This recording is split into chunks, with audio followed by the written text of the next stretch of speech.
Hi everybody, Judy Parcell here again, and I wanted to show you how to make a very elegant card. And this was my Christmas card this last year to my family, and next year it will be showing up in the galleries locally and be for sale. I always present to my friends and family before I put them in the gallery, like a year before. So I want to show you how I made this card, and I also wanted to show you what the measurements for it were, and they start out kind of like this.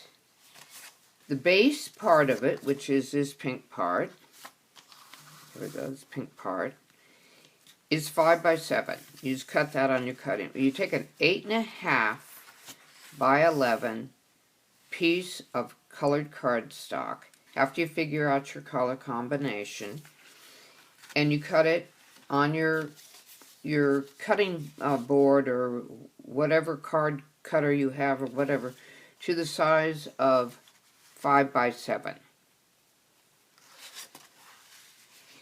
Then you have to have this green kind of a frame, matting, and I measured that out to be 4.5 by 5 1/4.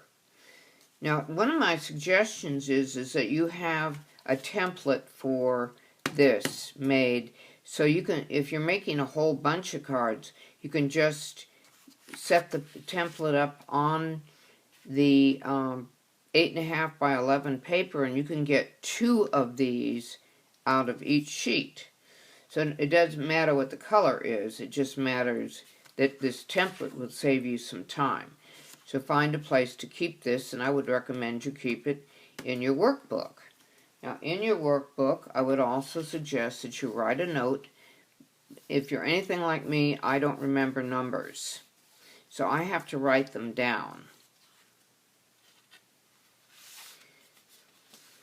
So here we go. We're going to take this 5 by 7 folded. Notice it's already folded for you. Put this upside down. We don't want to show the numbers. And this, I have my art produced now with Shutterfly, and the reason I do that is that the printers streak and smear anytime you have a dark color like this, and I went, forget it. I'm going to do something that's simpler. And it's easy. They just come, if you hit them at the right time, they're 9 cents a print or 10 cents a print. Not much. Then you set it in here, and there you have your card. Now, what else do I use to glue this together? I found these quite handy. So we're going to assemble this card.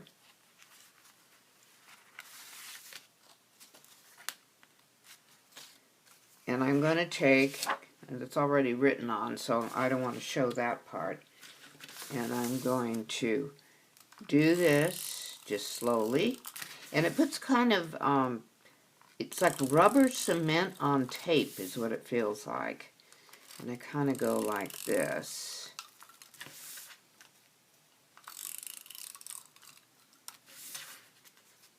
Okay, so I know it's sticky all the way around, and I eyeball this. So I want to focus on centering this on the pink thing, and make sure that your fold is going in that direction, that you don't get this on backwards. And then you press it down, and then you repeat this process with your craft tape, that's what I like to call it.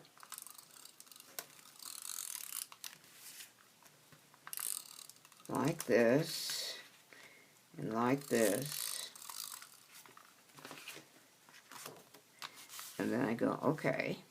And then I just eyeball this and center it. And the way I do that is I make sure that one side of this is pretty even, and then I know the rest of it will fall into place, because when you go to Shutterfly, this is an exact 4 by 6. This is what did I say, 4 1/4 by 4 1/2, or whatever I said. See, I already forgot the figures. All right, so there's your card. And then you're going to put a logo on the back. Now this, of course, is not a card I'm going to send out because I've already written on it. But I would create a logo for this one. And I make those way up ahead. And I'll show you what I do.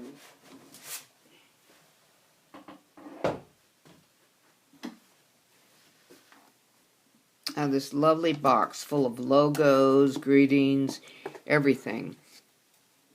And I have them in little cellos, and I go through, and I say, well, what would be a good, well, those are all going the wrong way. What would be a good thing for this? So these are all Christmas greetings, so I already know I don't want that. And that's more Christmas greetings. A lamb, well, a lamb is cute, but has nothing to do with an angel.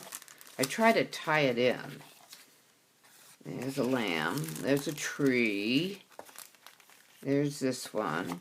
See, these are created because I created other cards, so I just made extra to put them in here and save myself time. So let's see what else I've got here. Okay, that's every day. These are... No. None of this will do. So I hope I can find something in here. If I can't, then I have to create a logo. That's too springy for that. There's a bird's nest. Nope. Ah. Now if this is a Christmas card, that's one candidate. And so you put your name up above it, and you do that. When you look at this, it kind of looks like crystals. So that's one idea. I'm going to set that aside, see how many more I have here.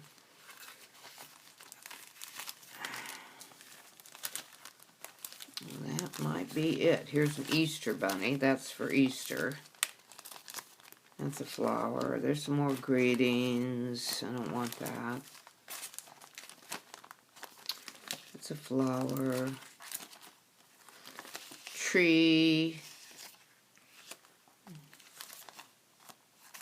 That's an owl. There's a bird. That's kind of a design, not really tie-in. So it looks like this is the candidate. It's the only one I found that was Christmassy. So I close this all up, set it aside, and then I just have, all I have to do is glue that to the back, and I'm set to go. Now, why did I stick with 5 by 7? Because I'm not going to make envelopes. I don't know about you. So I buy A7 envelopes. This is 5 by 7. Your card is 5 by 7. So you need something that's a little bit bigger. So I go 5 1/4 by 7 1/4. And you can write this in your notebook. 5 by 7 card is an A7. Those are invitation envelopes. And shop around, because I've gotten... these have actually a peel sticker, which is nice. And this is the name of the brand, so I really appreciate the fact they have that. That's one less thing I have to do. But be sure that you don't make your card a size that no envelope will fit in. So I just stick to 5 by 7 and keep it simple. Thank you so much for joining me. I hope you enjoyed this lesson. And you have a great day. And join me on my Facebook page, Judy Parcell, and read some of my poetry. I've gotten into poetry lately. I am also, again, going to tell you that I'm working on my second novel. Don't have a title for it yet, but it's getting pretty exciting. and kind of way out there like I am. So I hope you'll join me on Facebook. Take care.